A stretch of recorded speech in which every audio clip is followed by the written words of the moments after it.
Hello, dear friends. Welcome to our channel that is Rathi's Educare. We are going to start with the new chapter that is Laws of Motion. देखो state board में ये chapter laws of motion और motion in one dimension एक ही chapter है, but CBSE में laws of motion अलग है, motion in one dimension अलग है. So let's start with the first chapter that is laws of motion. Now we are going to cover the topics. यहाँ पे हम देखने वाले हैं सबसे पहले डिस्टेंस क्या होता है, डिस्प्लेसमेंट क्या होता है.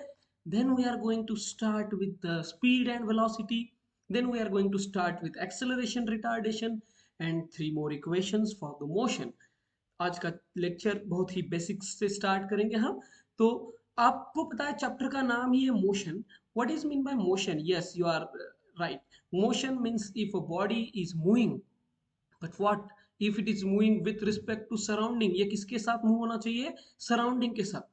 समझ लो आप और आपके फ्रेंड ट्रेन में जा रहे हैं. ये है आप और ये आपके फ्रेंड है संटा और बंटा. ये दोनों एक ट्रेन में जा रहे हैं, बट ये एक दूसरे के लिए मोशन में नहीं है. ये तीसरे ही इंसान के लिए जो बाहर है उसके लिए मोशन में है, राइट. तो उसके लिए ये दोनों मोशन में है, बट ये दोनों संटा बंटा एक दूसरे के लिए मोशन में नहीं है. क्योंकि इनका क्या चेंज नहीं हो रहा? इनका पोजीशन चेंज नहीं हो रहा है. इनका सराउंडिंग के रिस्पेक्ट में पोजीशन चेंज नहीं हो रहा है. किसके रिस्पेक्ट में? सराउंडिंग के रिस्पेक्ट में. What is not changing here? Surrounding के रिस्पेक्ट में इनका पोजीशन चेंज नहीं हो रहा है. क्या चेंज नहीं हो रहा है? Position. If the object is not changing its position with respect to surrounding, then they are said to be in a state of rest. They are not in motion. ये दोनों एक दूसरे के लिए मोशन में नहीं है, क्योंकि इनकी क्या चेंज नहीं हो रही है? यस, पोजीशन चेंज नहीं हो रही है. किसके रिस्पेक्ट में पोजीशन चेंज नहीं हो रही है? सराउंडिंग के रिस्पेक्ट में. But what about this new guy? इसके लिए तो इसकी पोजीशन चेंज हो रही है ना. दैट्स वाई इनके लिए ये दोनों मोशन में है. तो मोशन जानने के लिए दो हमें स्टेट होती है बॉडी की. यस, केमिस्ट्री में सॉलिड लिक्विड गैस होता है, बट फिजिक्स में सॉलिड लिक्विड गैस नहीं है. फिजिक्स की जो स्टेट्स होती है, सबसे पहले स्टेट ऑफ रेस्ट है और state of motion. State of rest and state of motion. Rest में रहना मतलब उसकी पोजीशन चेंज नहीं होना. रेस्ट में रहना मतलब उसकी क्या चेंज नहीं होना? पोजीशन. और मोशन में होना मतलब उसकी पोजीशन चेंज होना. किसके रिस्पेक्ट में? यस, सराउंडिंग के रिस्पेक्ट में. तो हम चलते हैं very first topic that is distance and displacement. You can find here distance and displacement. समझो, ये संटा बंटा को मिलने यहाँ निकल पड़ा है. इसको जाना है पहले इस संटा के घर पे. तो ये घर कितना किलोमीटर दूर है? 4 मीटर दूर है. ओके. देन वहां से उसको जाना है पार्क में. वहां से उसको जाना है पार्क में. बट ये जो संटा है वो बंटा को पहले लेके जाएगा. तो संटा और बंटा दोनों साथ में जाएंगे. तो टोटल डिस्टेंस कितना हो रहा है? 4 + 3 दैट इज 5. कितना डिस्टेंस हो रहा है बच्चों? 4 + 3 5 कहाँ से होता है सर? आप क्या बोल रहे हो? 4 + 3 7 हो गया. 4 + 3 7 metre. This is the distance covered. Distance covered. Distance समझ में आ रहा है? मैंने डिस्टेंस बताया. What is distance? Actual length. Actual में कितना गया वो उसका डिस्टेंस होता है. सी, इसमें कीवर्ड है actual path travelled. Distance is actual path travelled. Okay. Actual path travelled is a distance. लेकिन अगर ये संटा बंटा को छोड़ के डायरेक्ट गया, तो क्या ये भी डिस्टेंस है? ऑब्वियसली ये भी डिस्टेंस है. तो जो पाथ लेंथ होता है उसी को हम डिस्टेंस कहते हैं. लेकिन जो उसका इनिशियल पोजीशन है, ये इनिशियल पोजीशन मतलब जहां से उसने स्टार्ट किया, और उसका फाइनल पोजीशन, ये क्या है बेटा? ये उसका फाइनल पोजीशन. इनिशियल पोजीशन और फाइनल पोजीशन के बीच में जो शॉर्टकट है, जो क्या है? शॉर्टकट, उसे बोलते हैं, यस करेक्ट, डिस्प्लेसमेंट. तो displacement is nothing but the shortest distance, minimum distance. Shortest distance और मिनिमम डिस्टेंस. डिस्प्लेसमेंट मतलब क्या? Shortest distance. कहाँ से? स्टार्टिंग पॉइंट और फिनिशिंग पॉइंट तक का. स्टार्टिंग पॉइंट से लेके फिनिशिंग पॉइंट तक का कैसा डिस्टेंस? Minimum distance. तो can you repeat the definition for displacement? The minimum distance between starting and finishing point is called displacement. I hope आपको समझ में आया. फिर भी और एक पॉइंट मैं आपके लिए करता हूँ कवर. सपोज यहाँ से मैं बोलता हूँ कि संटा एक राउंड मारने निकला है और यहाँ पे फिर से आ गया. तो क्या उसकी स्टार्टिंग पोजीशन और फाइनल पोजीशन सेम है? देखो, यहाँ से स्टार्ट किया उसने और यहाँ से एंड कर रहा है. तो स्टार्टिंग और फाइनल सेम है. इसका मतलब इसका डिस्प्लेसमेंट जीरो हो गया. क्योंकि बेटा वो वहीं जा ही नहीं रहा ना, तो डिस्प्लेसमेंट जीरो हो सकता है, राइट। एंड डिस्टेंस जीरो नहीं होगा क्योंकि ये सर्कल है, तो सर्कल का ये सर्कम्फरेंस हम बता सकते हैं। सर्कम्फरेंस क्या ना, इसे 2πr, तो ये सर्कम्फरेंस से हम डिस्टेंस ढूंढ सकते हैं। तो by the way, what is the symbol for displacement? S. S is the symbol for displacement. इस केस में डिस्प्लेसमेंट कितना हो गया? Correct, zero. What about the distance? Distance is given by 2πr। 2 की जगह 2 पाई की वैल्यू पता है ना सबको, 22/7 रेडियस जो दिया है वो लेना होगा। 7 दिया है तो 7, 10 दिया है तो 10, then 44 metre is the distance covered. Coming to one more example friends, suppose Santa यहाँ से स्टार्ट किया, गया बंटा के पास, और बंटा को बोला चल मेरे साथ, यहाँ पे बी से वापस से ए आया।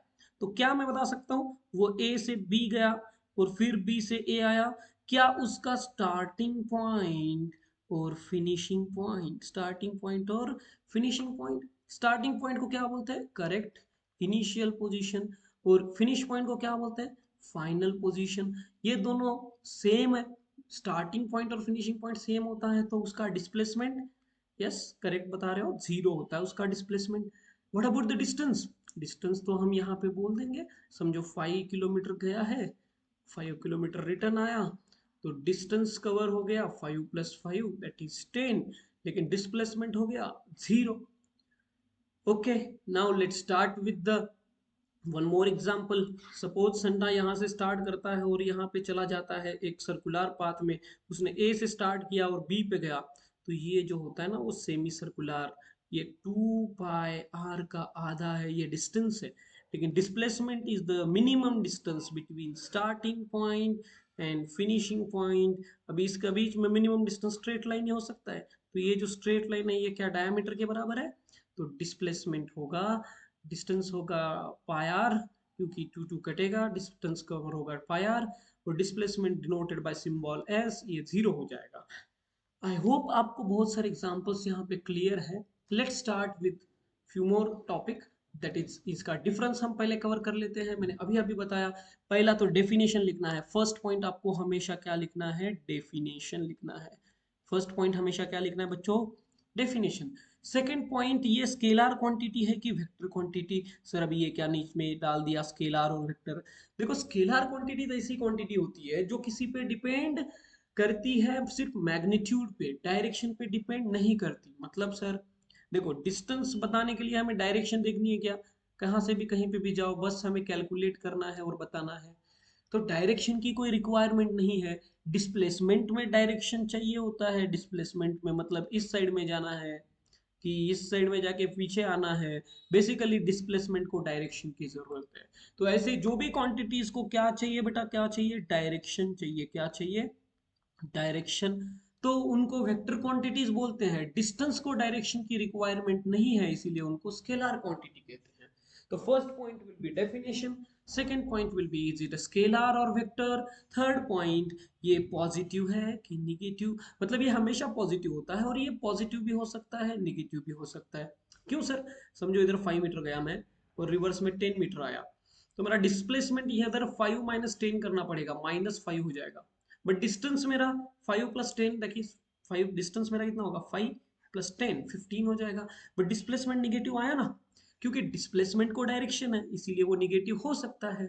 डिस्टेंस निगेटिव नहीं हो सकता, वो हमेशा पॉजिटिव होता है। This 2 points are for you guys, you just learn these 2 points. These are the 4 points you can very easily understand and write down it, keep noting and having a screenshot. Let's move ahead with the one more topic, that is speed and velocity. देखो ये car निकल रही है, ये car कितनी fast है, ये कितनी फास्ट जा रही है, ये हम सिर्फ बता सकते हैं उसकी स्पीड से। जैसे मैं बोलता हूँ 40 किलोमीटर/आवर, ओके बहुत ही स्लो चला रहा है भाई ये तो, लेकिन 80 पे जा रहा है, तो वाह क्या स्पीड में चल रहा है, ऐसा बोलते हैं क्या? क्या वेलोसिटी में चल रहा है। हम डेली लाइफ में इसको स्पीड बोलते हैं, लेकिन स्पीड के साथ हम डायरेक्शन नहीं बताते। क्या नहीं बताते बेटा? डायरेक्शन। अगर मैं स्पीड के साथ डायरेक्शन बता दूं तो उसको वेलोसिटी बोलते हैं, उसी को क्या बोलते हैं? वेलोसिटी। तो देखो बेटा, इसने बोल रहा है स्पीड दिखाया उसने इन गिवन डायरेक्शन, मतलब बोल रहा है कि ये कार 20 मीटर पर सेकंड से जा रही है, लेकिन 20 मीटर पर सेकंड एक्स्ट्रा क्या बता रहा है? ईस्ट में 20 मीटर पर सेकंड इन ईस्ट, मतलब स्पीड बताने के लिए सिर्फ मैग्नीट्यूड काफी है। वेलोसिटी बताने के लिए मैग्नीट्यूड के साथ डायरेक्शन भी बतानी होती है। मैग्नीट्यूड के साथ क्या बतानी होती है? डायरेक्शन भी बतानी होती है। इसीलिए velocity is a vector quantity, speed is a scalar quantity. Velocity is a vector quantity, speed is a scalar quantity. Yes for speed, yes for scalar. Velocity is a vector quantity. Is it clear to you? Speed is nothing but the distance traveled per unit time. Speed का definition क्या लिखोगे? Distance traveled per unit time. इतना ही definition है, distance traveled per unit time. ये किसका definition हो गया? Speed का. What about the displacement? Velocity. Velocity is nothing but the distance traveled per unit time. Extra क्या है? इन अ पर्टिकुलर डायरेक्शन, ये एक्स्ट्रा वर्ड है। Which is extra word here? In a particular direction is extra word. दोनों का definition same है। Listen carefully and write down. Speed is distance travelled per unit time. Velocity is distance travelled per unit time in a particular direction, in a particular direction. तो दूसरा point हम लिख सकते हैं, speed is a scalar quantity, velocity is a vector quantity. Speed हमेशा positive हो सकता है, वेलोसिटी पॉजिटिव भी हो सकता है और निगेटिव भी हो सकता है। हम ये इजीली लर्न कर लेंगे। यहाँ पे मैं आपके लिए लिख रहा हूँ सभी पॉइंट्स फिर से। यस, तो सबसे पहले हम रिवाइज करेंगे डिस्टेंस एंड डिस्प्लेसमेंट। डिस्टेंस तो हम डेफिनेशन लिखेंगे, actual path, length of actual path, this is the minimum distance. Minimum distance कहाँ से बेटा? स्टार्टिंग पॉइंट से फिनिशिंग पॉइंट तक का। देन हम बता सकते हैं डिस्टेंस ये हमेशा पॉजिटिव हो सकता है, डिस्प्लेसमेंट पॉजिटिव भी हो सकता है, नेगेटिव भी हो सकता है और जीरो भी हो सकता है। थर्ड पॉइंट हम बता सकते हैं ये स्केलर क्वांटिटी है, ये वेक्टर क्वांटिटी है। खत्म। Okay. Next speed and velocity. Next हमने क्या जाना? Speed and velocity. अगर आपने पूरा वीडियो देखा है तो आपको बहुत ही अच्छे से रिवाइज होगा। Speed is nothing but the distance covered per unit time. Speed is nothing but distance covered per unit time and velocity is distance covered per unit time in extra क्या है? Particular direction, in a particular direction. ये extra word है इसमें, right? तो आपको यहाँ पे याद रखना है पर्टिकुलर डायरेक्शन एक एक्स्ट्रा वर्ड है इसमें, राइट? तो मैं बेसिकली यहाँ पे बता देता हूँ, velocity is displacement upon time. Velocity is displacement upon time and the speed is distance upon time. ये स्केलर क्वांटिटी है, ये वेक्टर क्वांटिटी है, ये पॉजिटिव ही होता है, ऑलवेज पॉजिटिव होता है। ये पॉजिटिव भी होता है, नेगेटिव भी होता है, जीरो भी हो सकता है। करेक्ट? तो आई होप आपने ये सब नोट डाउन किया रहेगा। Let's move with average speed and average velocity. See, you got the formula, speed is equal to distance upon time, speed is equal to distance upon time। लेकिन मैं जब average speed की बात करता हूँ, किसकी बच्चों? एवरेज स्पीड, तो कैन आई से the total distance upon total time. Total distance मतलब, अरे भाई यहाँ से यहाँ 40 किलोमीटर गया, फिर 30 किलोमीटर, फिर 40 किलोमीटर, फिर 30 किलोमीटर, सबको ऐड करो। 40 प्लस 30 प्लस 20 प्लस 10, तो what is the total distance? 20 plus 10 plus 30 plus 40, थोड़ा ऊपर नीचे हो रहा है। और टाइम आपको दिया होगा, इसमें जाने के लिए आधा घंटा लगा है, ये जाने के लिए 1 घंटा, फिर 2 घंटा, फिर 1 घंटा। इन सबको ऐड कर दो, half an hour, 1 hour, 2 hour, 1 hour. तो basically speed is equal to distance upon time. Average speed is total distance upon total time, total distance upon total time. तो इसका आंसर फाइंड करके कमेंट कर दो, it will be in kilometre per hour. Fine. तो I hope आपने definition लिखा रहेगा average speed का। Average speed is the total distance upon total time. Coming to the very interesting topic that is acceleration. बहुत ही important topic है। देखो भाई, अगर मैं बोलता हूँ कि कार एक्सेलरेट करती है, उसका एक्सेलरेटर कहाँ पे होता है? फुट में होता है। कार का एक्सेलरेटर पैरों में होता है, राइट? एक्टिवा का एक्सेलरेटर कहाँ होता है? एक्टिवा का एक्सेलरेटर हाथों में होता है। लेकिन अगर मैं बोलता हूँ एक्सेलरेट करना मतलब क्या? स्पीड बढ़ाना? No no no no, accelerate करना मतलब वेलोसिटी बढ़ाना। क्या बढ़ाना? वेलोसिटी। हम अभी स्पीड वर्ड यूज करना छोड़ देंगे, हम अभी थोड़ा स्टैंडर्ड बनेंगे, standard that is velocity use करेंगे। कौन सा वर्ड यूज करेंगे? वेलोसिटी। वेलोसिटी बढ़ाना मतलब ही एक्सेलरेट करना, बूम बूम करते हैं ना, एक्सेलरेट करना, ड्रम ड्रम, ये एक्सेलरेशन है। ये क्या है? एक्सेलरेशन। लेकिन एक्सेलरेशन करने के लिए आपने क्या बढ़ाया, आपने वेलोसिटी बढ़ाई। क्या बढ़ाई, वेलोसिटी बढ़ाई। तो एक्सेलरेशन मतलब वेलोसिटी चेंज करना। तो बढ़ाया और तो घटाया, यू कैन डिक्रीज और इंक्रीज क्या, वेलोसिटी। तो what is acceleration, change in velocity with respect to time. Write down, the rate of change of velocity is called acceleration. rate of change of velocity is called acceleration. Rate of change of velocity is called acceleration। मतलब velocity कैसे change हो रही है, उसका rate, rate of change of velocity. देखो यहाँ पे पहले जीरो थी, फिर कितनी हो गई वन, फिर कितनी हो गई 2 मीटर पर सेकेंड। तो ये वेलोसिटी चेंज हो रही है, हर एक सेकेंड से चेंज हो रही है ना। हर एक सेकेंड में वेलोसिटी बढ़ रही है, इसी को हम बोलते हैं एक्सेलरेशन। तो acceleration is nothing but change in velocity. तो फिजिक्स में हम चेंज को ट्रायंगल लिखते हैं। दिस डेल्टा मतलब चेंज, चेंज किसका, वेलोसिटी का, with respect to what, with respect to time. Okay, तो मैं आपको एक पॉइंट बताता हूँ। देखो इस कार का इनिशियल वेलोसिटी क्या है और फाइनल, इसने u लिखा है यहाँ पे। देखो यहाँ पे u लिखा है और यहाँ पे v लिखा है। u क्यों लिखा है, क्योंकि ये स्टार्टिंग पॉइंट होती है। जो वेलोसिटी इनिशियल होती है ना, इनिशियल वेलोसिटी, उनको u से डिनोट करते हैं। और जो वेलोसिटी फाइनल होती है उसको v से डिनोट करते हैं। तो क्या ना इसे, acceleration is a final velocity minus initial velocity, that is v minus u by t।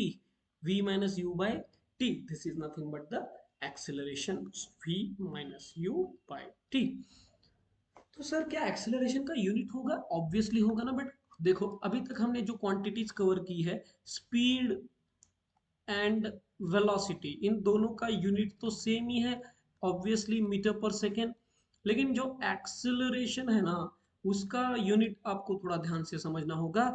Acceleration क्या होता है बेटा, v minus you upon T, change in velocity upon time. तो ऊपर वेलोसिटी का यूनिट लिखना होगा, ऊपर किसका यूनिट लिखना होगा, वेलोसिटी का, और नीचे किसका यूनिट लिखना होगा, टाइम का। तो क्या ना इसे मीटर पर सेकेंड, तो ये दो बार सेकेंड है ना, मीटर पर सेकेंड, तो इसको हम लिखते हैं मीटर पर second square. What is the unit of acceleration, unit of acceleration एक मार्क के लिए पूछता है, राइट डाउन न्यूटन पर सेकेंड स्क्वायर, मीटर पर सेकेंड स्क्वायर। तो ये है एक्सेलरेशन का यूनिट। लेकिन जरूरी है क्या ये कार हमेशा वेलोसिटी बढ़ाएगा, ये वेलोसिटी घटा भी सकता है। जैसे उसने ब्रेक लगा दिया, अगर उस कार ने ब्रेक लगा दिया, क्या लगा दिया, ब्रेक लगा दी, तो उसका वेलोसिटी बढ़ने की जगह घटेगा ना बड़ा। 20 मीटर पर सेकेंड से जो कार जा रही थी, ब्रेक लगा के स्टॉप हो गई, तो उसकी वेलोसिटी कितनी होगी, zero.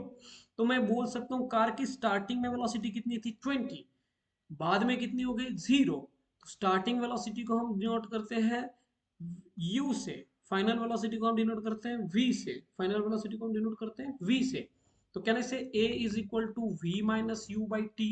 What is final velocity here, zero minus 20 upon, इसको समझो 2 सेकेंड लगा रहेगा, तो डिवाइडेड बाई 2। तो कहने से -20/2 -10 मीटर पर सेकेंड स्क्वायर। देखो ना यार, 0 - 20/2, तो -20/2, दैट इज -10 मीटर पर सेकेंड स्क्वायर। यहाँ पे एक्सेलरेशन निगेटिव आया, क्योंकि इसमें वेलोसिटी डिक्रीज हो रही है। तो जब भी डिक्रीज इन वेलोसिटी होता है, when the velocity of object increases then it is a positive acceleration, when velocity increases it is a positive acceleration, decreases it is a negative acceleration। सब में सेम पॉइंट आया है, but यहाँ पे increases और decreases word याद रखना। Increase होता है तो पॉजिटिव एक्सेलरेशन, डिक्रीज होता है तो निगेटिव एक्सेलरेशन। जब इंक्रीज भी नहीं होता, डिक्रीज भी नहीं होता, तो zero acceleration. Is it clear to you, zero acceleration, positive acceleration and negative acceleration. I am having one more point for you, that is uniform acceleration, uniform motion, positive acceleration, negative acceleration, zero acceleration।